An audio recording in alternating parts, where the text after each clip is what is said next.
back to the channel in Season 5 of the VDL. I'm joined here today by Matt, and we're very excited to be bringing you the power rankings for the Jirachi division. Before we get into it though, please remember that this is our opinion, so please don't take it personally on how your team is ranked. We're essentially looking at these teams in a vacuum, since we're not judging them based on how skilled the coach is. Finally, if you enjoy, please drop a like and consider subscribing, as this video took a ton of effort to make in such a short amount of time. Going straight into our first team, we have Coach Muffins and their super unique team. They have a very offensive heavy team with Pokemon like Chien-Pao, Low-Kicks, Palmont, and Gengar, with some fantastic support to help bolster that offense like Screamtail, Bronzong, and Talonflame. This is definitely a unique team composition, but one that is hard to find any true weakness to. They have a slight hazard weakness, with a lot of Pokemon afraid of Stealth Rocks, and Gengar not necessarily being the best grounded poison type to scare off Toxic Spikes that this team hates. But Defog on Talonflame and a fantastic Rapid Spin user in Blastoise do help cover that. And I would say this team lacks bulk, however Bronzong, around 2 Tera Regirock, and Tera Hydrapple do a fantastic job covering those weaknesses. So for our first team in the Jirachi division, we have our first great team that I can see doing incredible things this season. Looking into our second team, Vortex drafted a fantastic hazard-based core with Glimmora and Araquanid, being able to set every hazard, alongside Goldengo, the best spin and defog blocker in the game. Some incredible offenses added onto that were Salamence, Rillaboom, and Azelf, and not to mention the Terra Water option on Araquanid, which will hit like a truck. This team does lack a good bit of bulk, with only really Mudsdale and Crocalor as true defensive cover, but Grimmsnarl dual screens help with that a ton. However, I believe this team needs some work, as there is a huge weakness appearing within this team, the Steel type. Vortex is going to have an incredibly tough time breaking down defensive Steel types, as his only offensive threat towards them is Mudsdale, which often does not want to run offensively. Along with that, his hazard removal, only being Glimmora Mortal Spin, means Steel types are immune, and hazards are going to stay up for a while on his end. This team could really benefit from a Pokemon like Conkeldurr, which greatly benefits from screens, and helps with both the Steel type and the hazard issue. Our third coach is our friend from across the Draft League pond, BP, coming over from the PUDL and the Draft League Championships. BP's team is terrifying to look at first glance, with a ton of fast, powerful offense in Tornadus Therian, Ribombee, and Ambipom, and some fantastic bulk to back it up with Tinglu, Tentacruel, and Arcanine. And filling in those in-between roles, you have fantastic bulky offense support in Urshifu Rapid Strike, Magnezone, Bramblegast, and Regidraco, which can terastallize alongside Ambipom. This team is built around strong offense with fantastic speed control, not only having fast threats, but sticky webs on Ribombee, allowing for Urshifu, Arcanine, and Regidraco to become true threats on their own. Pokemon that typically would have to run a choice item or speed boosting natures, now are able to rely on Ribombee. This team only needs a few changes in our opinion, being that this team is relatively weak to ground, grass, and flying, which are 3 offensive types you see on almost every team.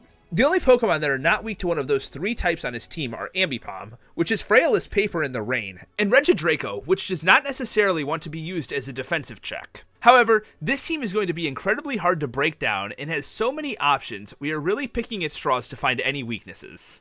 We have waited 4 rounds to find Iron Valiant and Coach Georgie. Georgie's team is incredibly well balanced, and almost every single Pokemon being able to fill multiple roles. Some great offense in Iron Valiant and Frogadier can run both specially or physically, and alongside those, Georgie has Pokemon that can either run both offensively or defensively, like Crocodile, Heatran, Zapdos, Decidueye, and Overqwil, plus some Bulkymons like Tinkaton and Slowking that can chilly reception out to a Terra, Alolan Sandslash. This team has one major weakness, however, being ground types.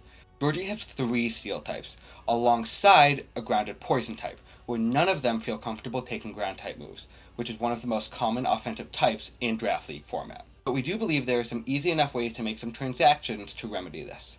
Tinkaton in this team feels slightly unnecessary.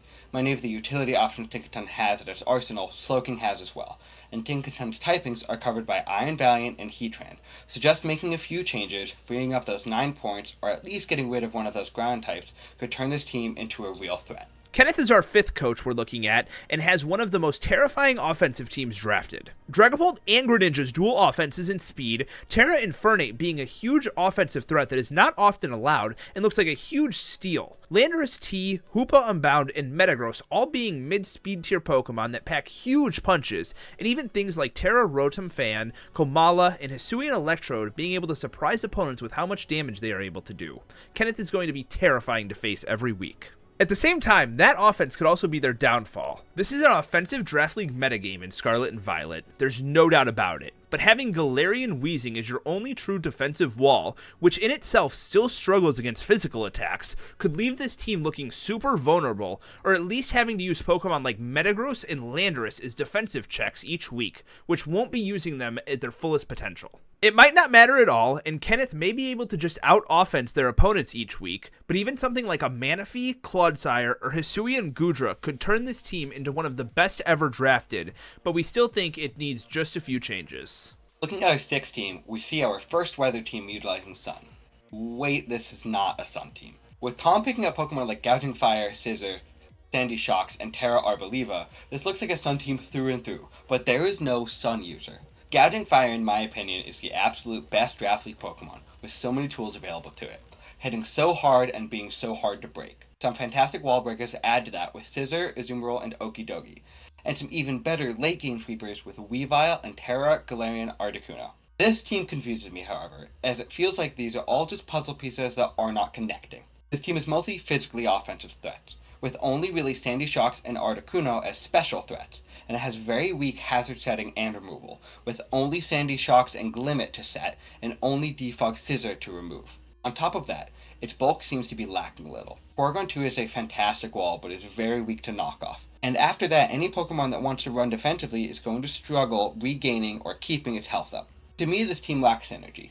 If you throw Ninetales into this team, it's a terrifying Sun sweeping team. If you replace things like Okidogi, Arboliva, or Weavile, or even Articuno, with something like Necrozma, Kleavor, Zarude, or even Mandibuzz, it can become an incredibly strong, bulky offense core, with a ton of needed utility, that is going to pack a huge punch. But right now it looks just like a little bit all over the place. However, I could easily be proven wrong. Coach Rainey got to pick number 7, and in my opinion one of the most fun-looking teams on the board. The best hazard setter in the game with Deoxys Speed is a fantastic pairing with Great Tusk and Hydreigon, two Pokemon that can run bulky or offensively, and shows a very strong Psychic Fighting Dark core, an incredibly underrated core in Draft League, especially with the Ground and Dragon types that Tusk and Hydreigon add to it. Some more offensive threats such as Ogerpon, Hearthflame, and Aditi pair greatly with the defensive core of Alomomola, Pecharunt, and Bellibolt, covering each other greatly. As much as I love this team, there are some huge weaknesses to talk about. One is type synergy.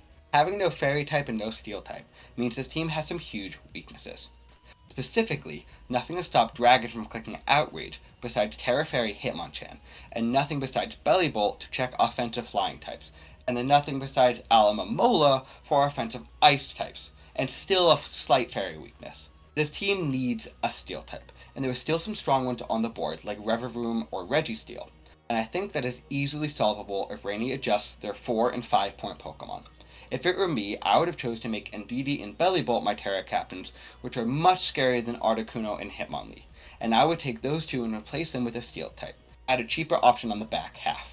All in all, this team lacks synergy, however can be solved very quickly if caught early. Looking at our 8th coach, Matt, we see a very clear and strong Water Fire Grass core with Iron Bundle, Ogerpon Teal Mask, and Terra Entei, while adding an additional water type in Milotic to add some true bulk. The speed tiers are very sporadic and might need some tweaking, but having Iron Bundle and decent Trick Room options in Alolan Muck, Hatterene, and Capparaja, they are definitely passable.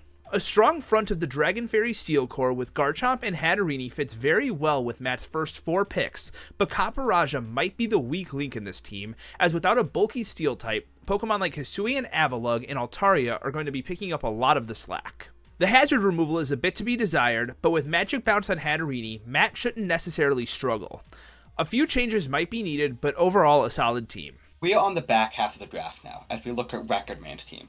Recordman drafted a very strong, bulky offense core, with the likes of Hisuian Samurott, Archaludon, Enamorus, Terra Colossal, and Terra Toxtricity. This is bolstered by the fantastic speed tier range, with Spectrier and Cincino as very fast offensive coverage. This team does not struggle with bulk either, with Uxie and Sandaconda being a fantastic duo, an amazing priority with Breloom. Having limited bulk and not having a Steel type that resists ice is going to cause this team to struggle against strong offensive Pokemon like Weavile or Qianpao that often run fighting coverage.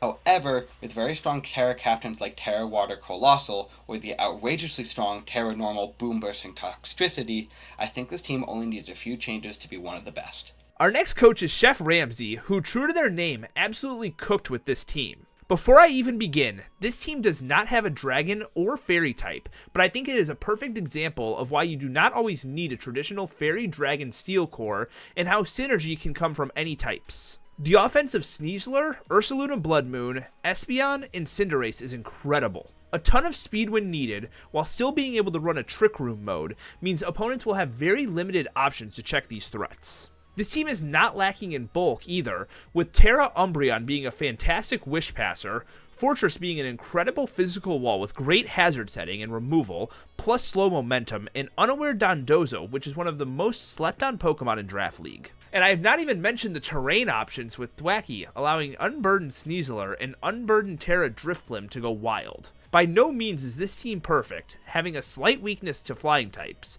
and Rotom Wash kind of feeling out of place, besides being their only flying resist. I genuinely think this unorthodox team is one of the best we've seen and is a great team. We finally see our first real weather team with sand being used, and all of the common sand Pokemon like Tyranitar, Excadrill, and Terra Houndstone.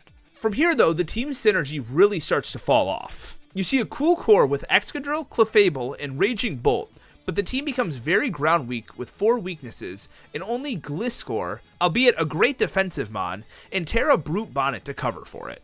Both of those, however, are weak to ice, as is Raging Bolt with only Slowbro to cover. There are a couple of other common type weaknesses as well, with Fairy only being covered by Excadrill, which does not want to be forced to run defensive. Another is Grass, being a common weakness in sand teams, alongside a big water type weakness, which is not a good weakness to have. This team slightly makes up for it with strong hazard setting, but only having Excadrill as removal. This team also lacks important types like a grounded poison or a strong fire type, and Ursaring and Carbink aren't doing much to help in synergy. Replacing Gliscor, in my opinion, is the first step, and maybe replacing Brute Bonnet with a separate grass type that is not weak to Fairy, and another Pokemon that can help resist the ice or ground types. This team is going to struggle a lot defensively, and I believe it needs a lot of work. With our 12th coach, the Cornish Cramorants, we finally see Palafin being taken, a Pokemon that's not often allowed in Draft League, alongside a very cool core of Blaziken and Serena. This is paired with fantastic utility options in Iron Treads and Thundurus Incarnate, and some super scary threats in Terra Venomoth and Terra Mismagius. This team has a few holes, such as being a little fire weak, but does have some great annoying Pokemon such as Comfrey to recover its health and set up easily, and Ditto to copy any of the opponent's setup threats. Plus, Morpeko has a fantastic offensive Dark and Electric type. I think the only thing this team needs is a Spikes user. Having only one Stealth Rocks user and one Toxic Spikes user is fine, but a team that benefits so greatly from chip damage to allow things like Palafin, Blaziken, and the Terra Captains to thrive and clean up would turn this team from good to great, so I think it just needs a few changes. Tog's team is absolutely terrifying, there is no way around it, and it immediately goes into the great team category for me. Meowscarada and Quaquaval are some of the most effective offensive threats in Draft League since Scarlet and Violet began, and being strengthened by the support of Rotom Heat to round out the Firewater Grass core, and being a great momentum option, plus bringing in Will-O-Wisp and Pain Split support. Pheasantipede, Orthworm, and Latios bring in some great defensive support, and a super versatile Dragon Fairy Steel core, with a grounded Poison and Levitate Pokemon thrown in there. Terapagos rounds out these cores, being the Pokemon with the most effective and versatile moveset besides Mew in Scarlet and Violet. And not to mention, what I believe are the scariest Terra Captains in the draft, with Rhyperior and Hoopa turning 2 good Pokemon into terrifying wall breakers.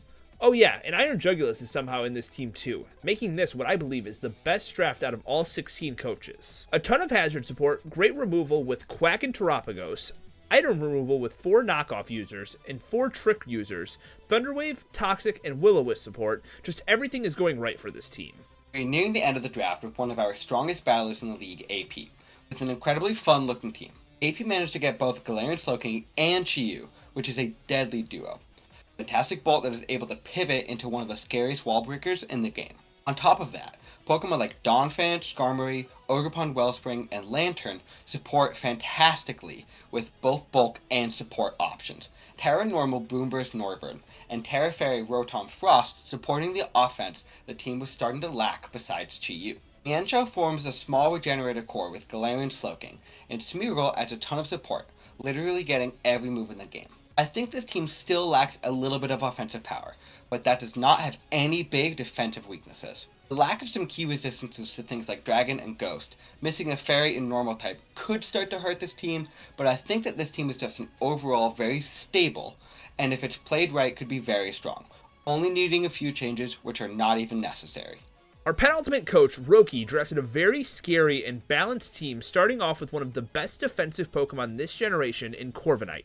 Latios, Darkrai, and Terra Jolteon add to a fantastic speedy offensive core, with Pokemon like Toxapex and Sandslash defensively. However, this team does have a few common type weaknesses, with Dark, Rock, and Ghost not having super strong resistances. But most importantly, it's weak to Bug. That does not seem like a worrisome weakness, but with U-turn all over the place, having Latios, Darkrai, Ogerpon Cornerstone, and Meowstic all weak is something that has to really be considered. It's hard to find a quality fairy type at this point on the draft board, but with Mamoswine doubling up on its stabs, and same with Meowstic, there are a lot of points Roki can play around with to solve some of these problems. But right now, we think this team lacks synergy. And finally, we end the draft with Seed Prime, bringing our second weather team using Sun this time around.